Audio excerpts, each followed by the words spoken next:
और आइए शुरुआत करने जा रहा हूं आज की पहली बड़ी खबर के साथ। और पहली बड़ी खबर है, आपको बताऊंगा बरेली में एनकाउंटर और बुलडोजर वाला हंटर।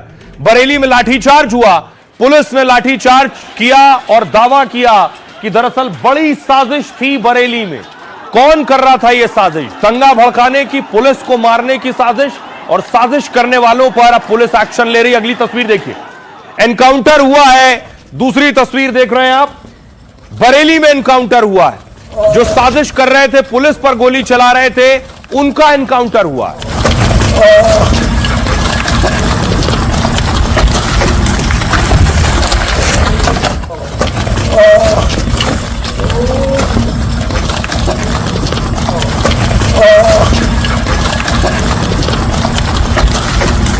ये यूपी पुलिस के कंधे पर आप देख रहे हैं, दावा किया जा रहा है, पुलिस का दावा है, ये वही शख्स है जिसने पुलिस पर तमंचे से गोली चलाई और उसके बाद से पुलिस इसे ढूंढ रही थी। तौकीर रजा ने इस प्रदर्शन की आवाज उठाई थी, ऐलान किया था और कहा जा रहा है बड़ी साजिश थी बड़ा दंगा कराने की। कुछ लोगों ने गोली भी चलाई। बताया जा रहा है ये वो शख्स है जिसने पुलिस को टारगेट किया था। उसके बाद पुलिस इसे ढूंढ रही थी और भागा और पुलिस ने ठोक दिया।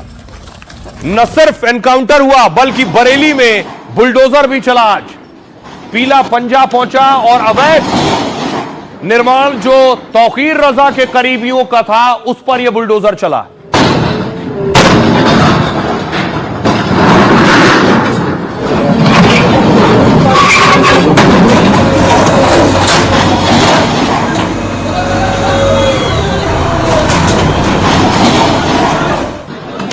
कई दिन से खबरें थी कि बरेली में बुलडोजर चलने वाला है।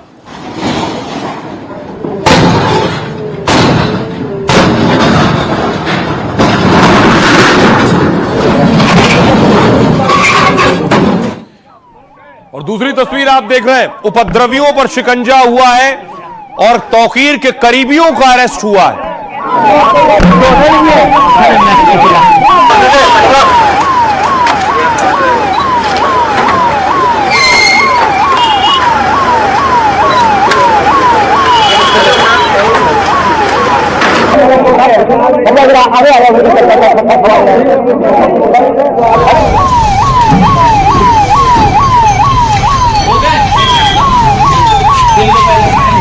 ये वो लोग हैं जिन्हें पुलिस ने गिरफ्तार किया है। पुलिस दावा कर रही है ये लोग वहां मौजूद थे।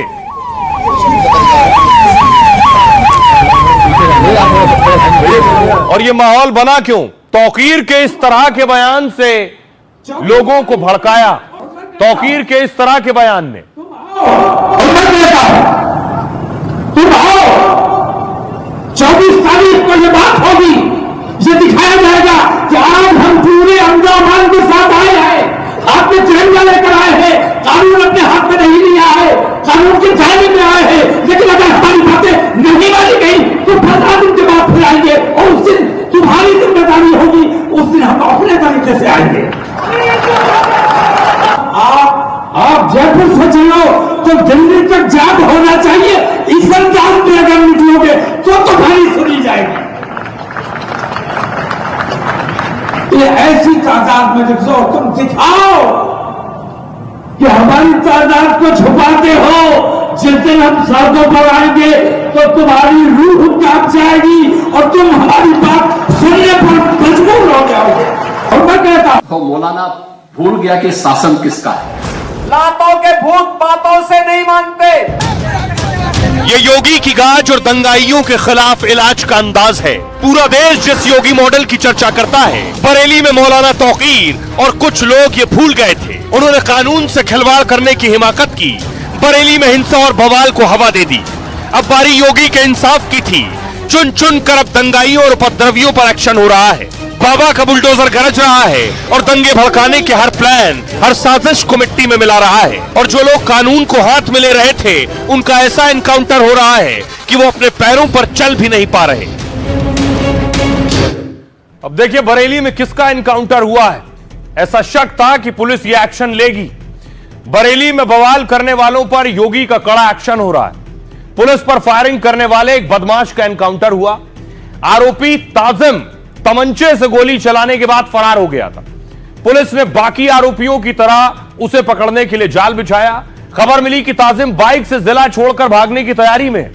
उसे लग रहा था कि बरेली में रुका तो योगी की पुलिस उसे छोड़ेगी नहीं, लेकिन पुलिस की मुस्तैदी से शातिर ताजिम बरेली छोड़ नहीं पाया। पुलिस ने फौरन उसकी घेराबंदी की तो बाइक छोड़कर भागने लगा। भागते समय ताजिम ने फिर पुलिस वालों पर गोली चलाई। जवाबी कार्रवाई में पुलिस ने गोली चलाई तो ताजिम को गोली लगी। घायल ताजिम को योगी की पुलिस ने गिरफ्तार किया और अस्पताल पहुंचाया है। उसके पास से देसी तमंचा, खोखे और कई कारतूस बरामद किए गए। 28 साल के ताजिम पर गौ तस्करी और गैंगस्टर के केस पहले से चल रहे हैं। खबर है कि तौकीर के इशारे पर ही ताजिम को अवैध हथियार मिले। दानिश और नफीस की तरह वो भी तौकीर का करीबी बनना चाहता था, इसलिए लोगों को भड़काने और पुलिस पर हमला करने में आगे था। लेकिन 4 दिन के अंदर योगी की पुलिस ने 74 लोगों का हिसाब कर दिया है। इस एनकाउंटर के बाद सुनिए जरा पुलिस क्या कह रही। 20 तारीख को शुक्रवार को जुमे की नमाज के बाद में जो उपद्रव हुआ था उसके अंदर कुल मिला के 10 FIR पंजीकृत की गई थी। इसी क्रम के अंदर लगातार दबिश दी जा रही थी, गिरफ्तारियां की जा रही थी। इसमें आज का यदि फिगर बताया जाए तो टोटल 73 गिरफ्तारियां हो चुकी हैं, जिनमें से जो लास्ट जो गिरफ्तारी अभी जो लेटेस्ट हुई है उसमें मुठभेड़ के उपरांत गिरफ्तारी हुई है और एक गौकश, अभ्यस्त गौकश जो पहले जेल जा चुका है गौकशी में, और गैंगस्टर एक्ट के अंतर्गत भी इसके बाएं घुटने में गोली लगी है। और इसी प्रकार बाकी भी जितने ऐसे उपद्रवी हैं उन सभी को चिन्हित किया जा रहा है और जल्दी बाकी लोगों को भी गिरफ्तार किया जाएगा। एनकाउंटर से पहले दोपहर 3 बजे बुलडोजर पहुंचा है। तस्वीर मैं आपको दिखाऊं, यह बरेली में जब बुलडोजर पहुंचा उस वक्त की तस्वीर है।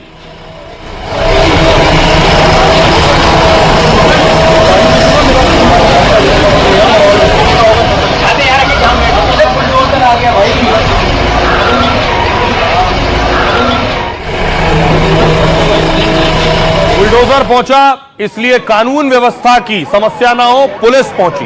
भारी पुलिस फोर्स तैनात किया गया बरेली में बुलडोजर पहुंचने से पहले।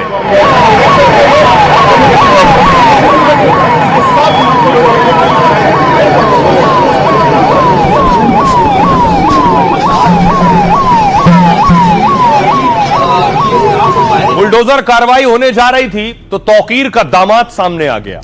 तौकीर का दामाद पुलिस से भिड़ गया। पुलिस ने तौकीर के दामाद को भी गिरफ्तार कर लिया है। पुलिस और तौकीर का दामाद आमने सामने। क्या हुआ? ये बैठे थे उस दिन, इनके सामने सारी बात हुई। हम इस चीज का बैठे नहीं, हमें ले चलिए, हमें ले चलिए, हमें ले चलेंगे हम। ये साहब बैठे थे, उनके सामने सारी बात हुई। सर क्या नाम है? मुसलमान होने की सजा दी जा रही है। हम क्यों छुपेंगे? हमने जितनी मदद करना थी आपकी गई, इनकी सबकी मदद कर रही है। आप चलिए, अरे चलिए, आइए चलिए। अरे मैं चलने के लिए तैयार हूँ, हम मकान में आने के लिए तैयार हैं। अरे यार चुपचाप, अरे आप बनाना है यार, तुम लोग ऐसे क्यों बोल रहे हो? अरे यार हम लोग उनसे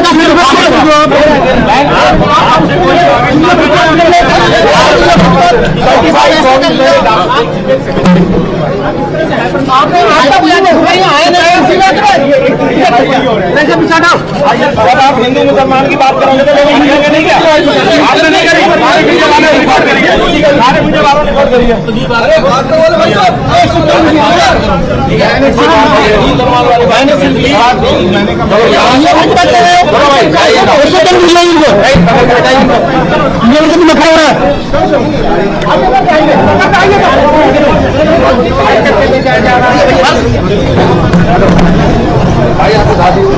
हाँ ठीक है।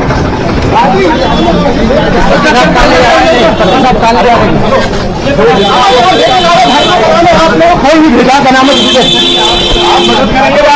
करेंगे, आप लगाएंगे यहाँ पे हमारे साथ ये क्या बता रहे हैं? चलिए मैं चल रहा हूँ। मैं चल तो रहा हूँ। मुझे क्या बताए आप? पुलिस क्यों लेके जा रही है? मुसलमान होने की सजा मिल रही है तो मुसलमान। तौकीर के दामाद को पुलिस ने गिरफ्तार किया और थाने ले गई। उन्होंने कहा मुसलमान होने की सजा मिल रही। उसके बाद बुलडोजर चलना शुरू हुआ। बताया जाता है ये तौकीर के करीबी का अवैध निर्माण था जिस पर बुलडोजर चला।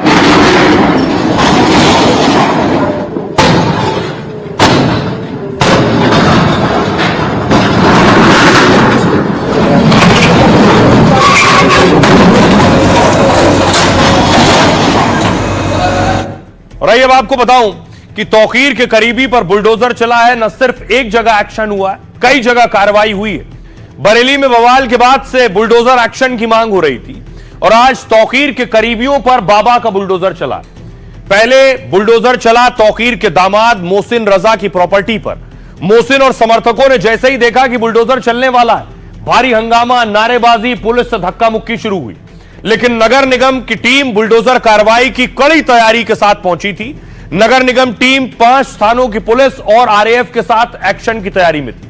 कार्रवाई में बाधा पहुंचाने पर पुलिस ने पहले मोहसिन को गिरफ्तार किया और उसके घर के पास बने अवैध गैराज पर बुलडोजर चलाया। आरोप है कि नगर निगम और नाले की जमीन पर उसने यह अवैध निर्माण करवाया था, जबकि मोहसिन और उसके करीबी कह रहे थे कि हमारे पास कोर्ट का स्टे है। तौकीर के एक और रिश्तेदार ओमान रजा पर भी बाबा का एक्शन हुआ।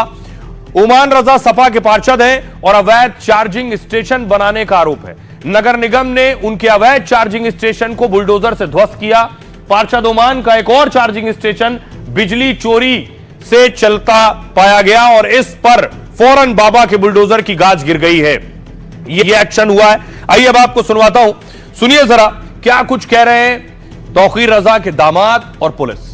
बरेली के अंदर जो जुल्म हो रहा है, उस जुल्म को सत्ता के जो जिम्मेदारान हैं उनके जरिए करा जा रहा है। कानून किसी के लिए नहीं है, कानून सिर्फ हम लोगों के लिए है। मेरे पास कोर्ट से स्टे है, कंपाउंडिंग की फीस जमा कर रखी है। कंपाउंडिंग भी इसी चीज की प्रक्रिया का हिस्सा है। अगर कुछ आदमी ने गलत बना लिया है, लेकिन नहीं, जाति होगी और जाति के नाम पे ये चलेगा बुलडोजर। ये मामला सिर्फ राजनीतिक है। तौकीर से मेरा कोई वास्ता नहीं है, ना था। 2005 में मैं इत्तेहाद मिल्लत छोड़ चुका हूँ, मेरा उनसे कोई वास्ता नहीं। शासन, प्रशासन और जनता तय करती है सही क्या गलत क्या है। अब अगर जिन लोगों की प्रॉपर्टी है वो ये कहें कि हमारे पास पेपर हैं तो भाई गलत होगा, उनके पास पेपर नहीं होंगे तो इलीगल होगा। सही गलत का फैसला ना आप कर सकते हैं ना मैं कर सकता हूँ। लीगल या इलीगल शासन या प्रशासन तय करेगा कि भी आपके पास ये लीगल था नहीं था। प्रशासन का जो फैसला हो वो आपको मुझे सबको मानना पड़ता है। यही बेसिक सा रूल है, आदमी इसको माने। एनकाउंटर और बुलडोजर के बाद सियासी भूचाल आ गया। सियासतदान क्या कह रहे हैं देखिए। सबसे पहले देखिए असदुद्दीन ओवैसी कह रहे हैं अल्लाह सबसे बड़ी ताकत है, किसी से डरने की जरूरत नहीं है। फतेहपुर में दरगाह पर हमला हुआ तो योगी चुप थे, लेकिन बरेली में मोहम्मद पोस्टर पर तुरंत कार्रवाई की। बेटी की सुरक्षा और कानून से खिलवाड़ नहीं चलेगा, योगी ने कहा। उत्सव में अराजकता पैदा करने का प्रयास किया तो यह रास्ता सीधे नरक में जाने का होगा। जब भी दुस्साहस करोगे ऐसे ही पिटोगे, जैसे बरेली के अंदर पीटे गए। इमरान मसूद ने कहा यूपी सरकार सिर्फ मुसलमानों पर क्यों कार्रवाई कर रही, मुस्लिम भी समझें और सरकार को निशाना बनाने का मौका ना दें। मुसलमानों को मोहब्बत का दिखावा करने की जरूरत नहीं है, अल्लाह और पैगंबर के लिए मोहब्बत उनके दिलों में है। गिरिराज सिंह ने कहा ओवैसी, तौकीर और विपक्ष के नेता साजिश रच रहे हैं, आई लव मोहम्मद के बहाने देश तोड़ने की कोशिश कर रहे हैं। अबू आजमी ने कहा उत्तर प्रदेश में जंगल राज है, यहां कोई कानून व्यवस्था नहीं बची है। प्रदर्शन करना गलत नहीं है, बस इसके लिए इजाजत लेनी चाहिए थी। फिर भी गलती इतनी बड़ी नहीं थी, मगर सजा बहुत सख्त मिली। पुलिस ने जिस तरह लोगों को पीटा है वो बिल्कुल गलत है।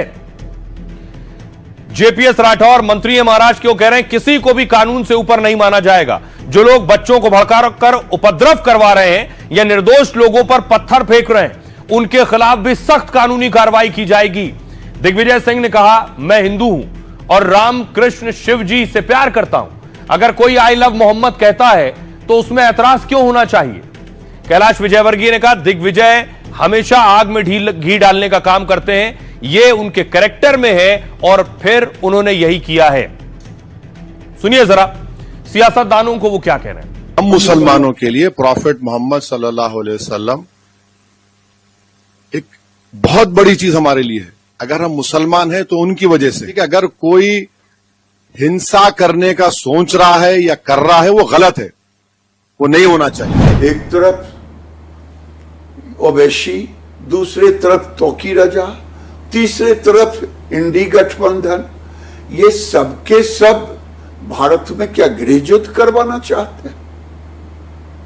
इसी दिन के लिए भारत में रह गए थे। हमारे पूर्वजों से भारी भूल हुई है, इसका खामियाजा हम भुगत रहे हैं। प्रदेश के मुख्यमंत्री का ध्यान बेरोजगारी, भ्रष्टाचार, महंगाई के खिलाफ नहीं है, तो इसके लक्षण अच्छे नहीं है, न देश के लिए न प्रदेश के लिए अच्छे नहीं है। मैं भी आई लव मोहम्मद मैं भी कहता हूं, लेकिन उसके लिए हमारे समाज के लोगों को बरगला के उनको सड़कों पे उतारना गलत है। जिस मौलाना ने भी, जो भी मौलाना ऐसा कह रहे हैं या बरगलाने की कोशिश कर रहे हैं, वो पूरी तरीके से हमारे कौम के लिए गलत काम कर रहे हैं। जहाँ तक कार्रवाई की बात है तो कार्रवाई तो सिलेक्टिवली हो रही है, कार्रवाई तो दिखाई दे रही है। दो कानून चल रहे हैं, हमारे लिए कानून अलग है, उनके लिए कानून अलग है। दंगा तो कोई नहीं भड़का रहा है, दंगा तो सीएम योगी जी की वजह से हो रहा है। अगर कानपुर में आई लव मोहम्मद रसूलुल्लाह लिखा गया तो इन्होंने एफआईआर क्यों किया? क्या दूसरे गैर मुस्लिम दूसरे लोग अपना नहीं लिखते क्या अपने ईश्वर के बारे में, भगवान के बारे में, देवी देवताओं के बारे में? तो सियासतदान इस कार्रवाई पर सवाल भी उठा रहे हैं, लेकिन दूसरी तरफ तौकीर के करीबियों पर एक्शन हो रहा है। तौकीर के राइट हैंड बताए जाते हैं नदीम को पुलिस ने कल गिरफ्तार किया है। गिरफ्तार करने के बाद नदीम को जेल भेजा गया। नदीम ये वही है जिन पर आरोप लगाए जा रहे हैं कि तौकीर के राइट हैंड की तरह काम कर रहे थे, लोगों को उकसाने और भड़काने में इनका रोल था। उसके बाद पुलिस ने इनकी गिरफ्तारी की है। अगली तस्वीर आपको दिखाऊं कि आखिर कैसे तौकीर के करीबियों के अलावा जो गिरफ्तारियां हुई हैं वो तस्वीर देखिए। ये आप देख रहे हैं, ये नदीम को अरेस्ट करके पुलिस थाने लेकर आई है, उस वक्त की तस्वीर है।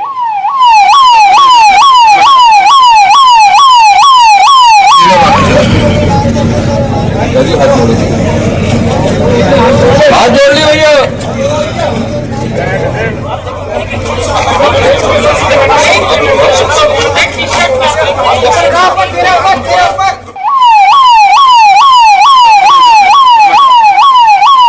इसके अलावा तौकीर के जो करीबी हैं, उनके रिजॉर्ट, उनके बारात घर, उनके मैरिज हॉल, वो सब सील कर दिए गए। ये हमसफर पैलेस है, करीबी का बारात घर, जिसे सील कर रही पुलिस।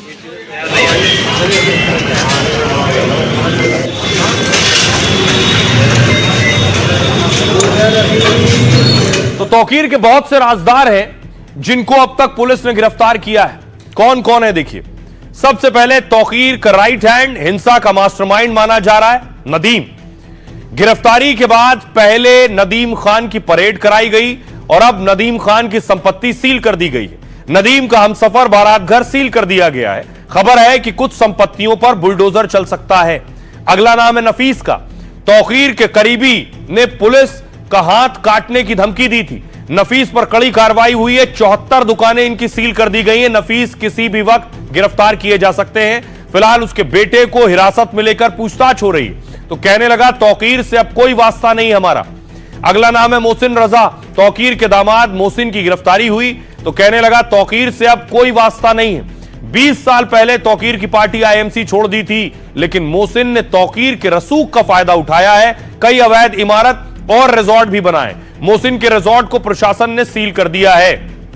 अब बड़ी चीज ये कि नदीम की गिरफ्तारी हुई। पुलिस का दावा है कि नदीम ने कुछ बड़े खुलासे किए कि तौकीर की साजिश क्या थी और क्यों बरेली में आग लगानी थी। यह नदीम ने खुलासा किया है। नदीम अभी जेल में। तौकीर के सबसे करीबी ने इस बात को बताया पुलिस को। नदीम ने पुलिस पूछताछ में तौकीर के राज खोले। कहा तौकीर भीड़ जुटाकर रसूख दिखाना चाहता था। 1.5 साल से अपने बूते भीड़ नहीं जुटा पाने से तौकीर परेशान था। लोग आ नहीं रहे थे साथ। मजहब की आड़ में पश्चिमी उत्तर प्रदेश में अपनी पैठ बनाने में लगा था तौकीर रजा। तौकीर रजा मुसलमानों का रहनुमा बनना चाहता था। वो सियासी दलों को अपना दमखम दिखाना चाहता था। बताना चाहता था कि राजनीति में अभी भी उसका रसूख है।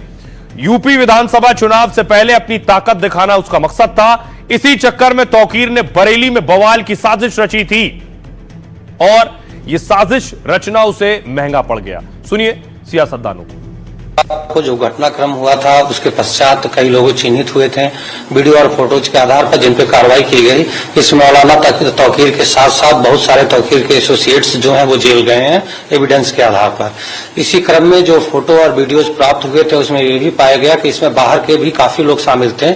इसमें बंगाल बिहार के लोगों की भी पूर्व में गिरफ्तारी सुनिश्चित करके उनको जेल भेजा गया है। इसके साथ साथ न केवल बरेली बल्कि आसपास के जनपदों के लोगों की संलिप्तता भी कुछ सामने आई है। इससे कन्फर्म हो गया है कि अचानक की प्रतिक्रिया नहीं थी बल्कि पूर्व से सुनियोजित थी, जिसमें पहले से ही पोस्टर, बैनर, बहुत सारे बॉटल्स और बहुत सारी चीजें इकट्ठी की गई थी और ये लोग शामिल थे। इन सभी तथ्यों को देखते हुए जो टीम है वो प्रभावी तरीके से इन्वेस्टिगेशन कर रही है और जैसे जैसे तथ्य सामने आएंगे उस हिसाब से विधिक कार्रवाई सुनिश्चित की जाएगी। तो आप सुन रहे थे डीआईजी अजय कुमार साहनी को। लेकिन जो कुछ बरेली में हुआ, ये सिर्फ बरेली में नहीं हुआ, देश के अलग अलग शहरों में हुआ।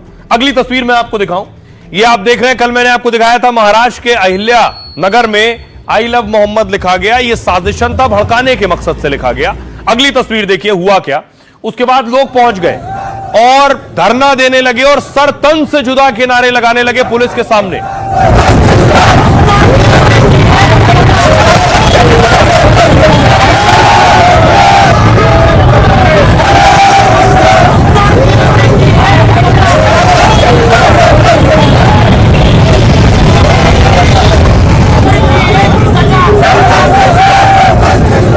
इसके बाद पुलिस पहुंची मौके पर। पुलिस समझाने की कोशिश कर रही थी, लोगों को मनाने की कोशिश कर रही थी कि शांत हो जाए माहौल।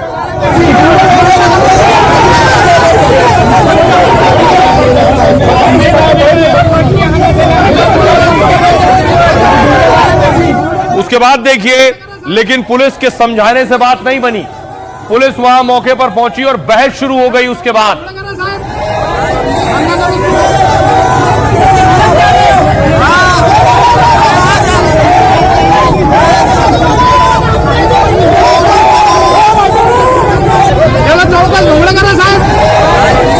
उसके बाद जब मान मनौवल के बाद कुछ नहीं हुआ तब पुलिस ने लाठी चलाई है। और ये देखिए, पुलिस ने लाठी चलाकर लोगों को हटाया है, प्रदर्शनकारियों को।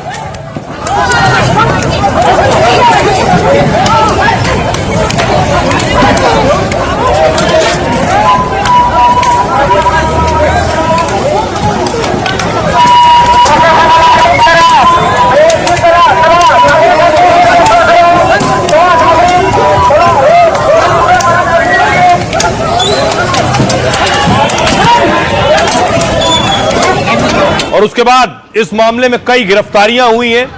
लोगों को पुलिस ने गिरफ्तार भी किया है जो वहां पुलिस की बात नहीं मान रहे।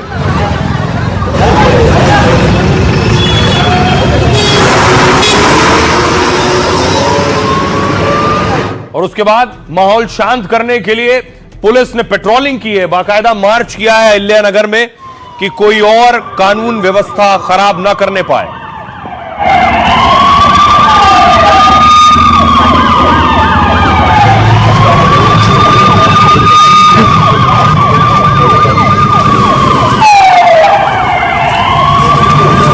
और देखिए, क्या ये महज इत्तेफाक है? जो अहिल्या नगर में हुआ वही देहरादून में भी हुआ। अगली तस्वीर देखिए, ये उत्तराखंड के देहरादून की तस्वीरें। ये एक पोस्ट के खिलाफ प्रदर्शन हुआ।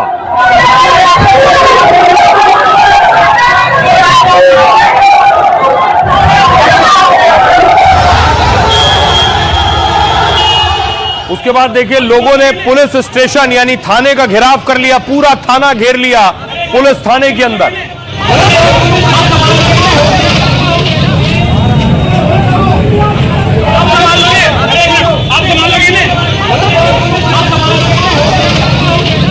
थाना घेर लिया गया तो पुलिस के पास कोई और विकल्प नहीं था। पुलिस ने लाठी चलाना शुरू किया। पुलिस ने यहां भी लाठी चार्ज किया और जो प्रदर्शन कर रहे थे उन्हें खदेड़ा।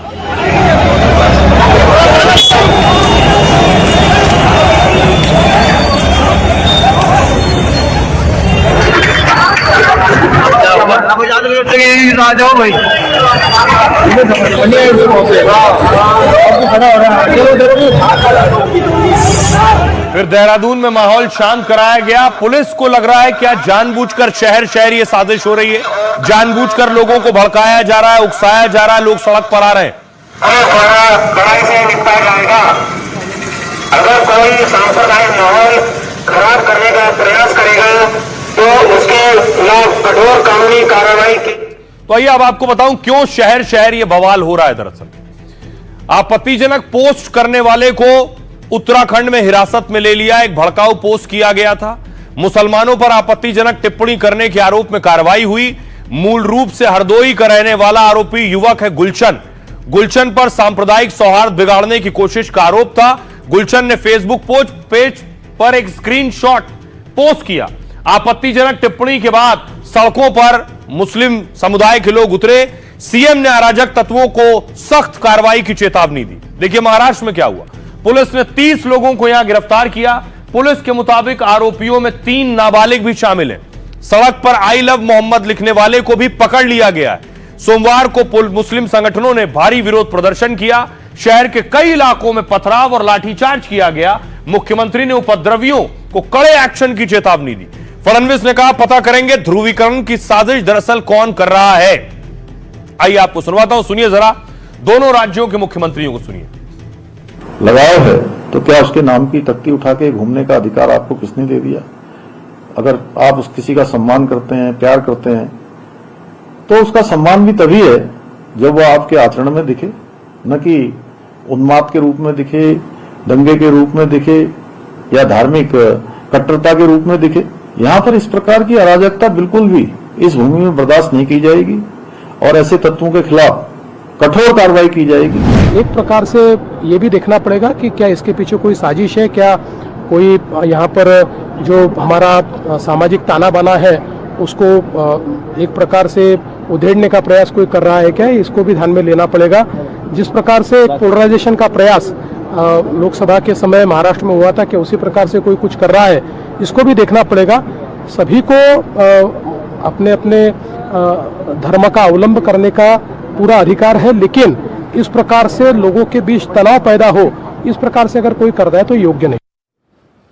तो बहुत से लोग इस उम्मीद में हैं कि शहर शहर माहौल खराब हो और उसके बाद सियासी रोटियां भी सेकी जाएं। आज इस तरह की खबर मिली कि असदुद्दीन ओवैसी महाराष्ट्र में थे और अहिल्यानगर जहां लाठी चली वहां जाने वाले हैं, ये खबर आई, लेकिन ओवैसी गए नहीं।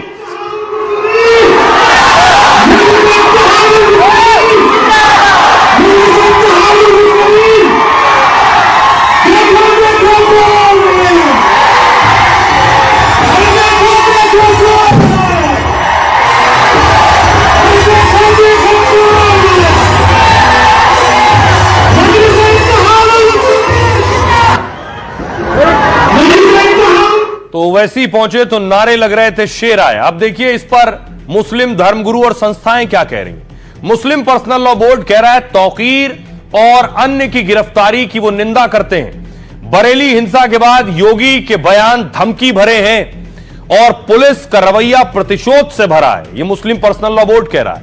मौलाना तौकीर और अन्य लोगों को फौरन रिहा किया जाए। तौकीर सम्मानित और जिम्मेदार नेता हैं। शांतिपूर्ण प्रदर्शनों पर पुलिस कार्रवाई गैर जिम्मेदाराना है। आई लव मोहम्मद नारा अवैध असंवैधानिक नहीं है। सज्जाद नोमानी कह रहे हैं इस्लाम सिखाता है कि कोई काम करने से पहले सोचो, नतीजा अच्छा हो तो फिर कदम आगे बढ़ाओ और नतीजा अगर बुरा निकले तो अपने आप को रोको।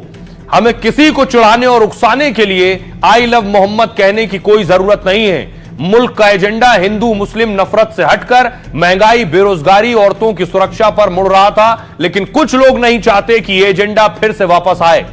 साजिद रशीदी कह रहे हैं 2-3 दिन से तौकीर लोगों से जमा करने की बात कर रहे थे, जाम करने की। फिर पुलिस और प्रशासन ने पहले तैयारी क्यों नहीं की आखिर, या जानबूझकर मुसलमानों के खिलाफ साजिश है, ये देश को जलाने की एक तरीके की कोशिश है। मौलाना खालिद रशीदी फिरंगी महली कह रहे हैं तहजीब और शालीनता से पैगंबर से मोहब्बत जाहिर करें। सच्ची मोहब्बत का मतलब है कि हम शांति फैलाएं, अच्छा बर्ताव दिखाएं और सभी धर्मों का सम्मान करें। तहजीब और शालीनता से पैगंबर से मोहब्बत जाहिर करें। आइए अब आपको सुनवाता हूं, सुनिए जरा इन धर्मगुरुओं को वो क्या कह रहे हैं। मोहब्बत का इजहार किसी को चिढ़ाने के लिए नहीं होना चाहिए। मोहब्बत तो खुद बताती है कि आपको किससे कितनी शदीद मोहब्बत है। आप अपने दीवारों पर पोस्टर लगाते हैं कि आई लव माई वाइफ, मुझे अपनी बीवी से बहुत मोहब्बत है। काम करने के तरीके हिकमत के जरिए होते हैं, न कि शोर शराबा हंगामा, रोड पर उतर करके भिड़ करके टकरा करके इस तरह काम होता है। काम हिकमत और तदब्बुर के जरिए होते हैं। तक कोई ऐसी बात सामने नहीं आई है कि मुसलमानों ने ऐसी कोई बात की, इसलिए यह बिल्कुल गलत है और ये मुल्क को नुकसान पहुंचाने वाली बात है और ये वतन से मोहब्बत की, देश से मोहब्बत के खिलाफ बात है।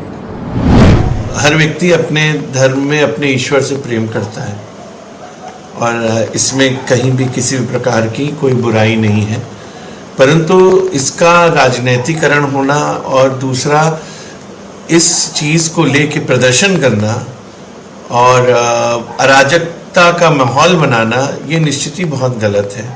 आइए खबरों में आगे बढ़ते हैं। एक और खबर पाकिस्तान से है, जो पाकिस्तान ट्रॉफी लेकर भागा।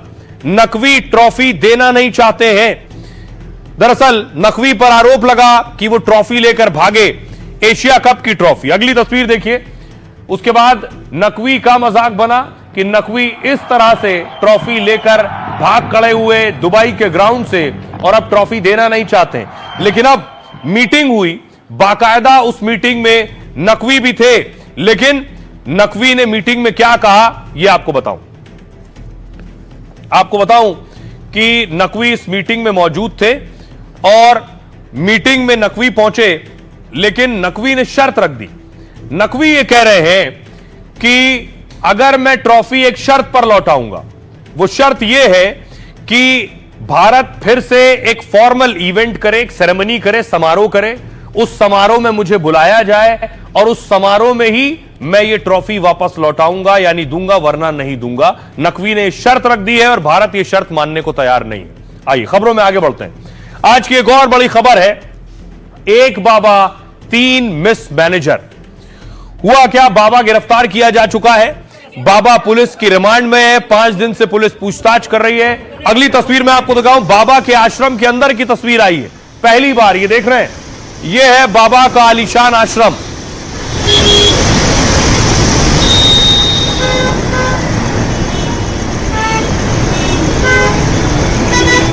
वो झूठ, फरेब, चालबाजी और जालसाजी का गोला है। आपको जानकर हैरानी होगी कि उसने अपने नापाक करतूतों को अंजाम तक पहुंचाने के लिए और उसे छिपाने के लिए 3 सगी बहनों को अपना डर्टी मैनेजर बना दिया था, जो बाबा के स्किट गेम को मैनेज किया करती थी। वो तीनों बहन लड़कियों को बहलाती थी, फुसलाती थी, दबाव बनाती थी और धमकाती थी। उन 3 बहनों को उसने अपने इंस्टीट्यूट में डीन और वार्डन का काम दे रखा था। अब आइए, अब आपको बाबा की चैट का खुलासा और बाबा की जो 3 मिस मैनेजर हैं वो क्या करती थी। बाबा के इर्द गिर्द बहुत सी ऐसी मैनेजर थी। चैतन्यानंद के मोबाइल से लड़कियों के साथ चैट्स मिले हैं, बातचीत। उसके मोबाइल में बड़ी संख्या में चैट डिलीट कर दिए गए। चैतन्यानंद ने कई लड़कियों के रिज्यूम मंगवाए, यानी बायोडेटा एयर होस्टेस की नौकरी के लिए मंगवाता था और बाबा लड़कियों को एयर होस्टेस बनाने का झांसा दे रहा था। मोबाइल से लड़कियों की बहुत सारी तस्वीरें बरामद हुई हैं बाबा के। कई लड़कियों के प्रोफाइल पिक के स्क्रीनशॉट भी मिले। वो कुछ लड़कियों को अल्मोड़ा भी लेकर गया था और उसने एक लड़की के जरिए एक लड़के का हनी ट्रैप करवाने की भी कोशिश की।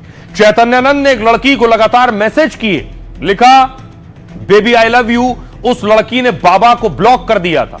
चैतन्यानंद के एक सहयोगी हरि सिंह को गिरफ्तार किया गया है। सहयोगी पर पीड़िता के पिता को धमकी देने का आरोप लगा है। फरारी के दौरान लंदन का व्हाट्सएप नंबर इस्तेमाल कर रहा था।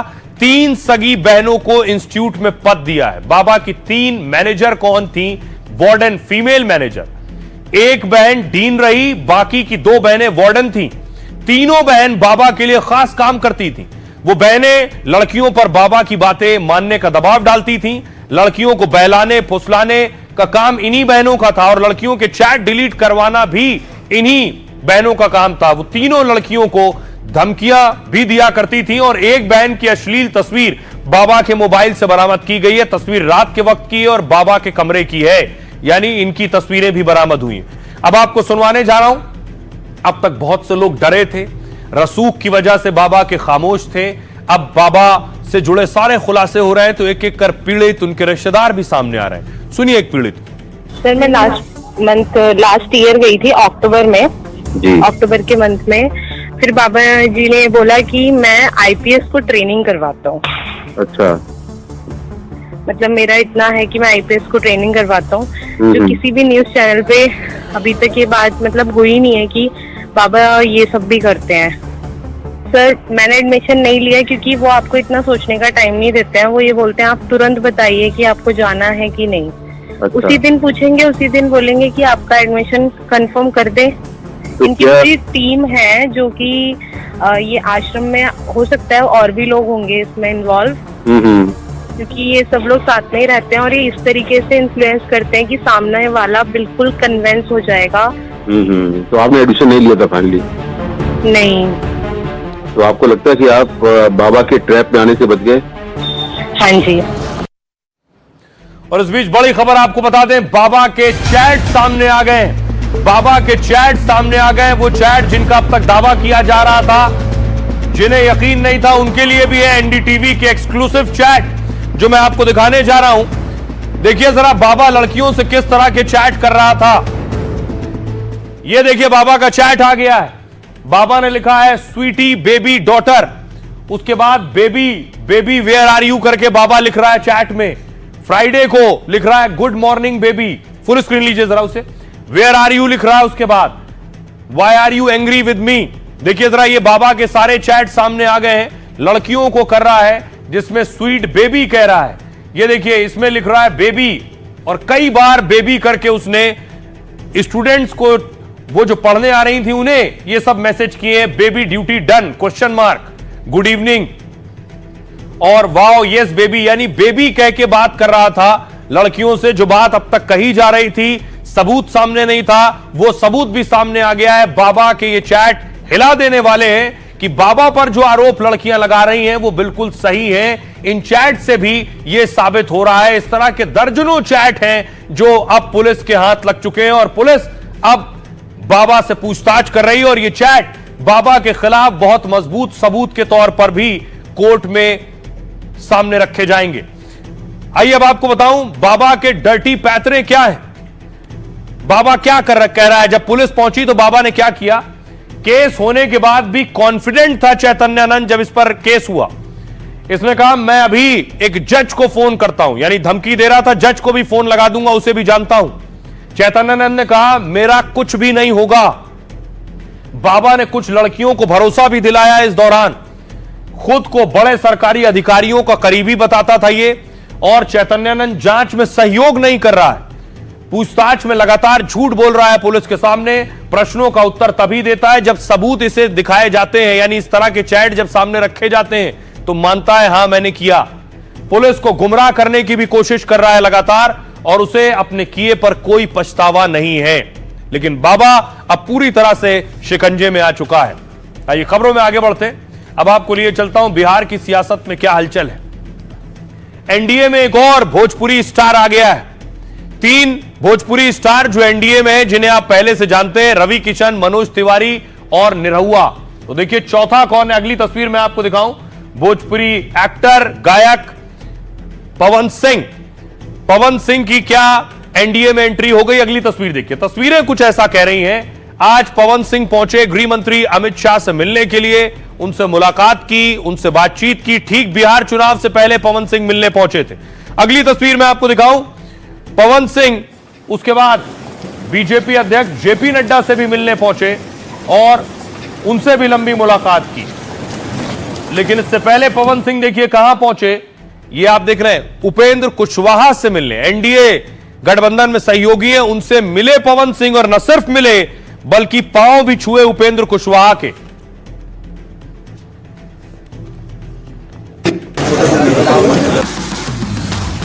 पहले चादर और गुलदस्ता, फिर चटर पटर, गठरी मोटरी लेकर देखते देखते पवन भैया उपेंद्र चचा से खत्म कराए सब लटर पटर। सुनते हैं उपेंद्र चचा के पैर छूकर, बोले कि चलिए अब भूल जाइए।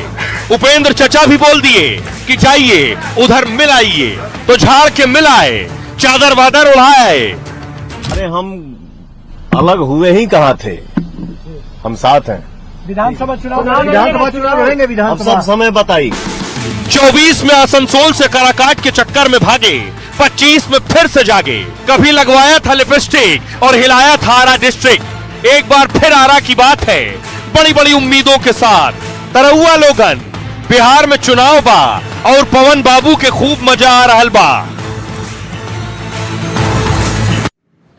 तो क्या पवन सिंह वाकई एनडीए में आ गए? ये दो तस्वीरें तो यही कह रही हैं।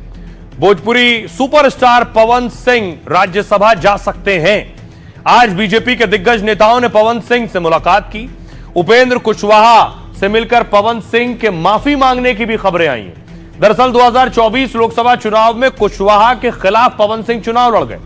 काराकाट सीट से पवन सिंह ने निर्दलीय मैदान में उतरे और इससे पहले बीजेपी ने उन्हें आसनसोल से टिकट दिया था, लेकिन पवन सिंह बिहार से अपनी पसंद की सीट से लड़ना चाहते थे, जबकि काराकाट सीट से एनडीए के उम्मीदवार उपेंद्र कुशवाहा थे। पवन सिंह ने 2,26,000 से ज्यादा वोट से पवन सिंह की शिकस्त हुई, जबकि उपेंद्र कुशवाहा को 2,17,000 से ज्यादा वोट मिले।